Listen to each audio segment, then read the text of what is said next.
Hello everyone, it's Tolsile Retail Investor speaking here. Welcome to my YouTube channel. In today's video, guys, I just want to share with you whether is it a good idea to invest into AVENG for long term into your portfolio or not. This is a very most important question that you need to actually ask yourself and then answer it before you even buy any stock. Of course, that can only be answered by doing research. So what I'm gonna be doing here actually, it's gonna be one of the research that I go through, the guidelines that I go through when I am actually buying a stock. All right.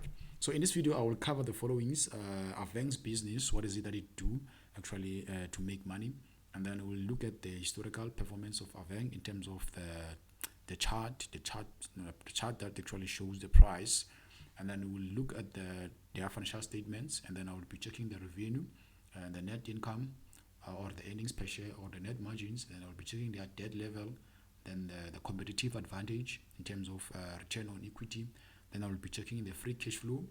Then I will also check the cash flows from the operating activities, and then I will check the risk associated with AVENG.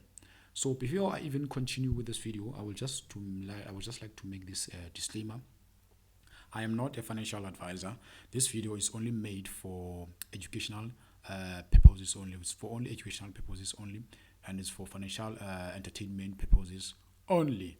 No, it's not meant for as providing advice for where to invest your money and which assets classes to buy. Okay, all right. Now, without wasting any time, let's just go straight to the main course of this video. First of all, now the business of AVENG, actually, their main business is under engineering and then construction, or construction and engineering. So they do business in the construction of tunnels and maintenance of tunnels. They're involved also into the mining sector, where they get projects for constructions. They're also involved into other fields that are related to constructions around the country. They also operate into different countries such as Australia. So in a nutshell, this guys actually, their business is focused on construction and engineering. All right. Before you invest to any company, you need to understand where are they getting the revenue. I know what's their actually business. So this one is construction. So they are tender people and contract people. They get tenders from the government. If the government its fiscal policy, it is skewed into infrastructure development, building infrastructure, and also to other companies that are actually developing, such as like mining companies that are doing projects. They can hire these guys to do those projects for them. So these guys, they get contracts and tenders. So this is how they make money. All right.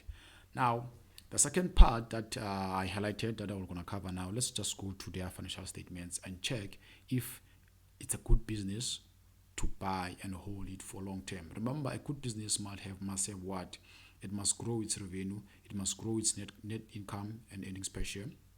It must have a conservative debt. It must have a competitive advantage. It must have free cash flow. And you want to see the cash flow from operating activities growing. All right. Now, those are the things that we'll be specifically checking here. All right.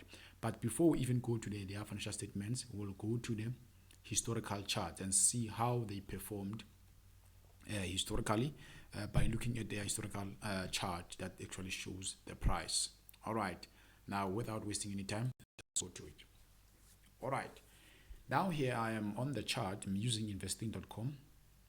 It shows the price, the historical performance of this stock in terms of the price. So you can see there, since from the 1998, the stock went up quite nicely there from 1998 up until to around 2008. This peak year was 2008, and then the stock was trading around at 32 rand per share. It moved from trading below 1 rand per share up to 32 rand per share from 1998 up to 2008. So that was a quite good returns on investment if you invested to this company from 1998 up to 2008. And then now what happened to 2008? Then we had a quite known global event, which was known as the financial crisis. So the stock market around the world drops. So even AVENG here can show that it has that drop. And then around 2009 to 08, then some of the stocks and then around the world, then they recovered. And then AVENG attempted the recovery, but it was not sustainable, as we see here from the chart. Then it continued to go down all the way up there to where it is currently today. So it shows that this stock couldn't recover after the financial crisis. It like to gain new grounds and reach all new time highs, but instead it just continued to going down, losing value up until now. It is trading below at 1 rand per share. So now, is there a reason for that?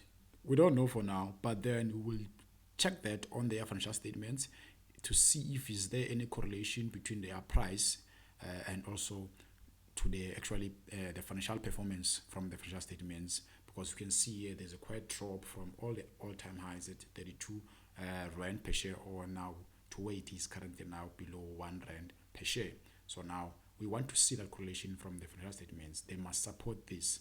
If we see a correlation, then now we can make our conclusion whether is this stock a good one to buy and hold it for a long term into a portfolio or not. All right, without wasting any time, let's go back now to the financial statements to cover the other parts that I promised that I will be covering into this video. All right, so far we've seen the price and how it performed historically, and then what happened and where it is now. All right, moving to the financial statements. Now, the first thing that I will be checking here, it's a revenue of the stock for the past years up until now. We're going to be checking the performance and then we're going to be tracking its performance actually, just like we did with the price there.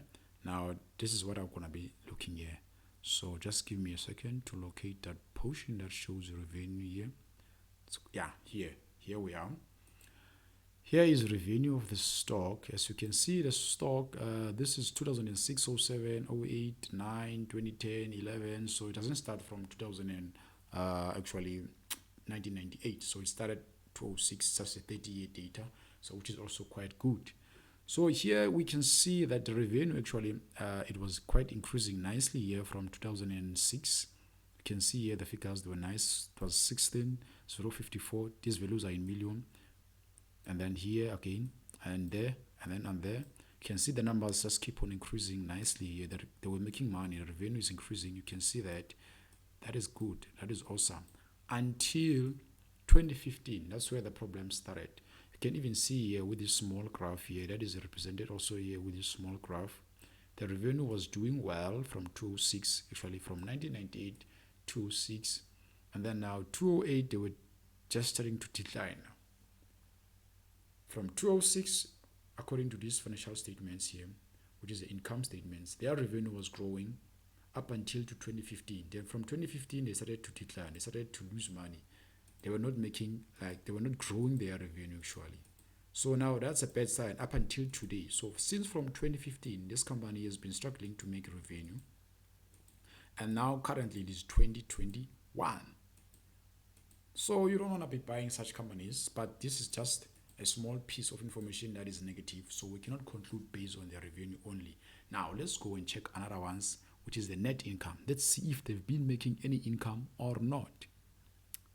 And then now we're just gonna scroll down and check that for you. This is the income statement. Here is the net income. This is how you read statements. And then now we just here now. Oh, that is too big. Now we are here on the financial statements, the income statements under the net incomes. They're still the same statements, but now we are looking the income statement, the net income. I mean, this is the net income of the company. Do you see this small graph here, how erratic it is? These guys, they've been negative. It shows the same thing there on the revenue, that around 2015, these guys, they lost money. How do you track that here? 2015, they started to be negative. From 2006, they were positive, but they were losing money, positive, because their net income was decreasing actually. And then look what happened here from 2015. They were red. That is red. From 2015, it's red. So I will just highlight that now. From here, 2014, going onward to 2021 now, this company shows negative net income, meaning that they are not making profit. Negative, conservatively.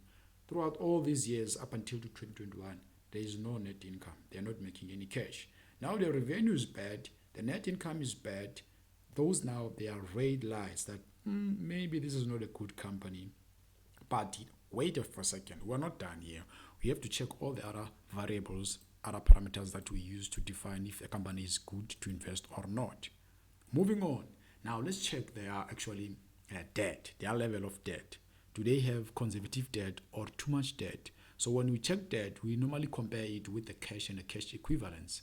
We can also use ratios such as debt to equity ratio. The debt to equity ratio, normally you don't want to have more debt than the equity. The equity is the money that is pumped in by the investors. So that ratio, you want to keep it exactly less than 1. 0.5, it's even quite good.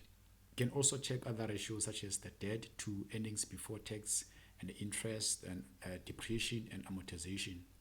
But those ones, they're just advanced accounting ratios. But the debt, we don't want to see a company increasing debt faster than it has cash into its balance sheet. So the cash and the cash equivalent, I will show you that through the bars that I actually analyze. Now let's go down to the balance sheet to check the level of debt for this company. And then now we have long-term debt here. We are here, short-term debt and long-term debt. This is short-term debt of the company. Do you see that it is increasing? Look at those bars. They're increasing here. These bars are increasing, going upward here. Debt has been increasing. Then you look at the long-term debt. Long-term debt has been increasing too. It's been doing the same thing. The long-term debt has been doing the same thing. You don't want to see that debt increasing to the company, the long-term debt increasing. Look at here, long-term debt is increasing again. You don't want to see that. You don't want to see that. Now there are three things now that are actually a red flag. The revenue is declining. Net income, it's red. They're not making money. They have debt that is increasing. Let's check cash and cash equivalent. Cash and cash equivalent is the amount of cash that they have into their balance sheet. So now that money is the money that would give us hope that these guys actually, they can still pay their debt if they have cash. But if their cash is also decreasing, that is a huge problem now. They have debt, they don't have cash to pay for those debt. That is the problem. And then they're not making money yet. Now let's just check for cash and cash equivalents. Here, no, now I am on cash flow statements. I have to go up to look for cash and cash equivalents. But if you don't see it here, there is another bar that I will just share with you soon now. If it's not here, if I can't see it here, because this is written with very small font size. Just be patient. Alright, it looks like I don't see it here, but I will just come here because I still have AVENG here. We're just coming here to check only cash and cash equivalents. We're still on AVENG, by the way. Now here is the same website, but here they show it like in large. The bars, they're actually visible big. So now you will see it here, the comparison of the debt and the cash that they have into their balance sheet. There we are. There we are. We're back. Yes, this is it here. You can see here now, come on, my internet is a bit slow. Just patient, just like long-term investing, by the way. And then here, it has loaded this. Yeah, quite good. All right, check this out. The green bars, they represent cash of this company. The red bars, they represent debt. So now this graph is comparing the amount of debt that the company has and the cash. Now, if you see from 2009, the company has been decreasing its cash. The cash has been increasing. You see that the green bars, they've been decreasing. And then from the same period, 2009, the level of debt has been increasing. It's been increasing. So you don't want to see that company increasing its debt, but then its cash that it has to its balance sheet is decreasing. How the hell are they going to pay their debt? Because now that company, it will become what we call a value trap. You bought a company, but now you're hoping that it will go up because of why you're looking for a long-term value in future. But it's not going up. You are trapped there. It's a value trap. You can see that it's doing quite bad. And then this white graph here, it represents revenue. The white bars, they represent revenue. Then the green bars in this graph here on this side, on the left-hand side, it represents the net income. Look at the revenue. It was good, went up, and then they started to decline. From where? Around there, 2014, decline, like I showed you on the last financial statements there that has a lot of data. This one is just a summary. We can see that the revenue has been decreasing. Look at the net income here. It's been flat. Net income, it's nowhere to be seen, the green bars. And then here it was red, negative, meaning that they were not making any income. The company is not making net income. It has huge debt. The cash in their balance sheet is decreasing. So now, all these variables that we are checking now, they give us a clue that this is not actually a good company to invest in. There's a reason why it's trading below 1 rand per share. There's a reason why it collapsed from 32 rand per share to below 1 rand per share. Now, another thing that you want to check again, that I actually promised that I will actually share with you guys, is the competitive advantage. Does a company have a competitive advantage? Now, competitive advantage is companies that have a huge market share to their actually business, to their field. Does it have a huge market share? Does it beat other competitors? Well, that we can check that by using what? This return on equity ratio here. The returns that investors are getting after they've just pumped money into this company. So this ratio here is calculated by taking the net income and then you divide it by the equity, the money from the shareholders. And you want that value to be positive and then more preferably to be above 20%. Now here it is below 20% and it's below zero. It's negative, meaning that now these guys, they're not making any cash. They have zero competitive advantage. So that's another quite scary thing about the stock. Now, another additional information that I can share with you here, if you check here in terms of the financial strength of the company, the financial performance of the company under this website, Guru Focus, there's this thing called Piotrowski F score. Normally, it actually measures the financial strength of the company. The financial performance of the company. Is the company doing well? Companies that have a higher score, they actually start from 8. They need to be scored from 8 up to 7. If it's 6, it's actually growing. That's a quite good thing. But if it's below 5, it's around 4 here, the financial performance of this company is quite worse, which is why here it's been rated as 4. And I'm not surprised because we just went through the financial statements like income statement, checking the revenue, checking the net income, checking the level of debt, then the amount of cash that they have into their balance sheet. It's quite scary. And then the competitive advantage, by looking at their returns on equity, they have zero competitive advantage. That's why here they are rated under 4 on the Piotrowski F score. That's why they're given 4. Normally you'll want companies that have 8 upward to 9. 7 at least is better.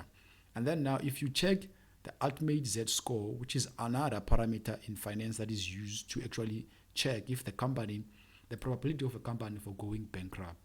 Here it's been rated as distress, high chance. If it's gray, it's medium. Then if it's green, it's more safe. Here it's rated as distress. It's a distress company.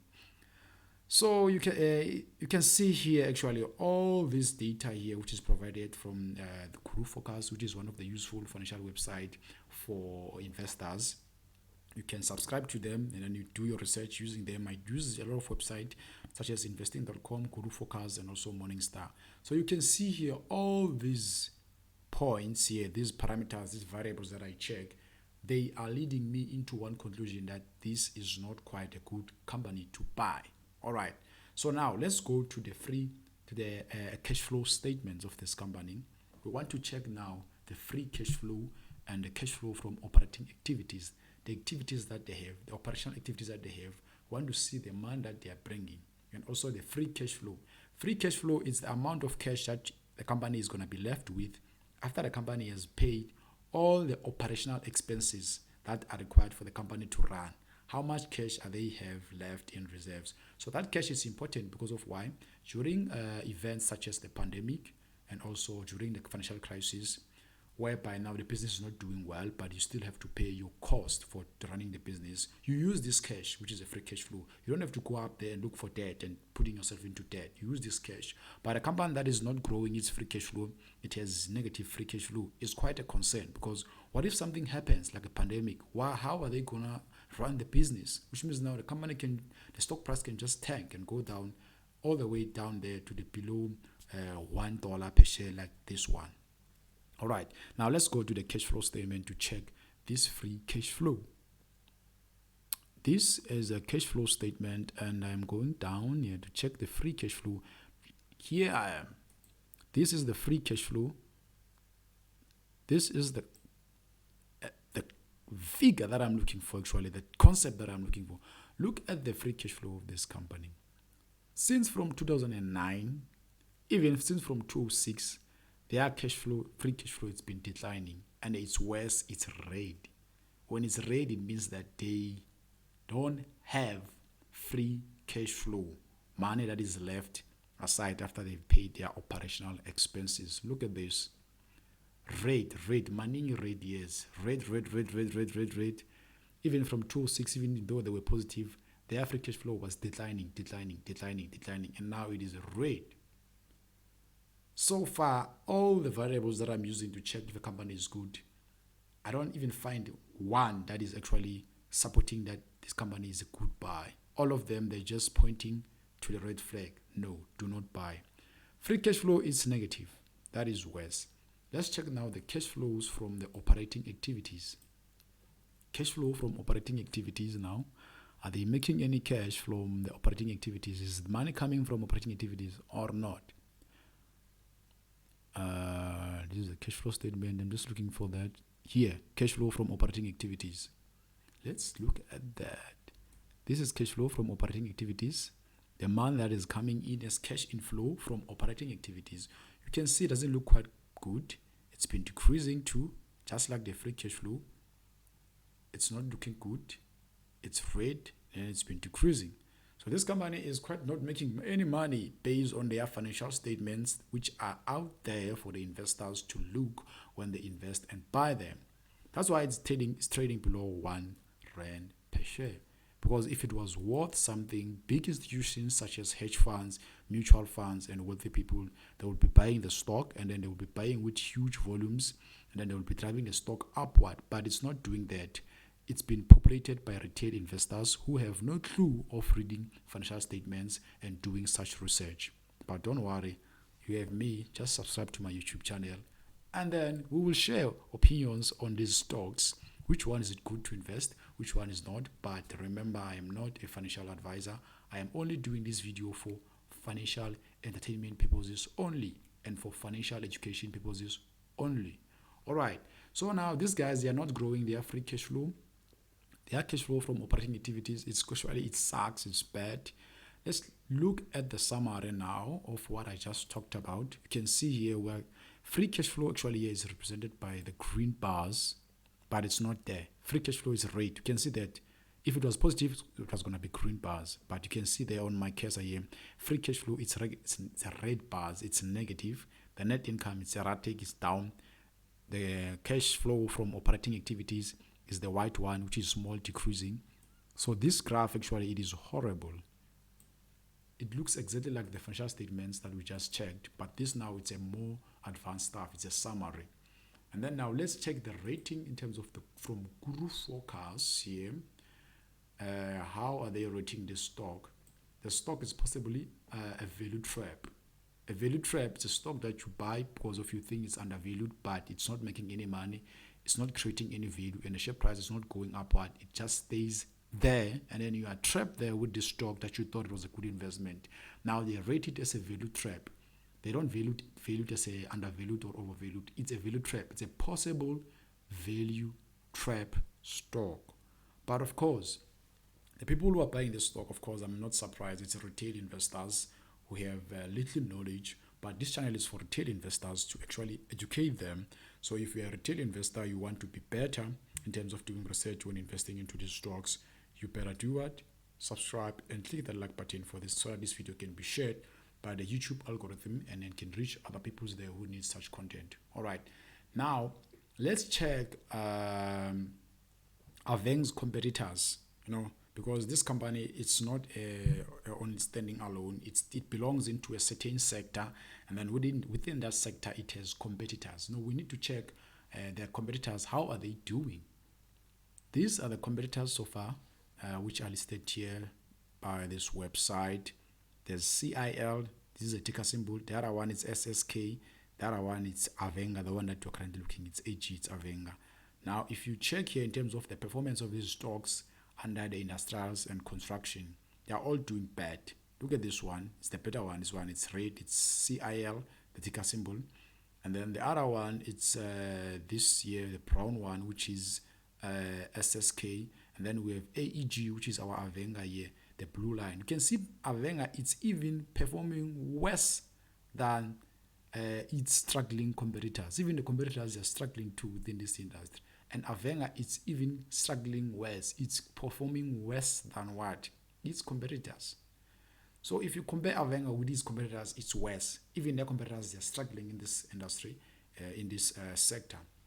So you can actually get the conclusion here without me concluding for you if this stock is a good one to buy for long term into your portfolio. But for speculations to buy and sell, it's you can speculate on that, because you can see a lot of retail investors, they are flooding into the stock, buying it. So you can just play the players. You can just play the players, play the retail investors. You buy, you sell to them. You buy here, you sell to them. But for holding your stock for a long term, if you're looking for growth in future, I don't think this is a good company. I will never add this stock into my portfolio for long term. But for speculation, yes, I can do that. Now, moving on to the risk associated with AVENG. Well, AVENG, because of its construction and engineering stock, which means now based on its business, it depends on contracts and tenders that are based on construction. So the government actually, if it offers tenders, if it's the government fiscal policy, it actually skewed into improving our infrastructure as a country. So AVENGA and other stocks, its competitors, they can actually benefit from this for short term. But if the government its budget is not more focused on infrastructure development, and also there is no many projects happening around the country, so I don't see the stock actually doing quite well in the future. So far, whatever I've said here, it's my opinion, it's my thought, it's my analysis. So I don't expect you to just take whatever I'm saying here and then change your opinion if you were thinking of buying AVENGA. If you want to buy AVENGA, and that's yours, it's your choice. At the end of the day, you have to make a choice and do your own research. Here, I'm just sharing my research and my opinion on what I think on AVENGA. All right, guys, this is Tolisi Retail Investor, and then I will see you next time. But don't forget to subscribe if you like the content, and also do click the like button so that the video can be shared to other guys out there who need such information, and also for the algorithm, the YouTube algorithm. All right, I will see you next time, guys. Bye.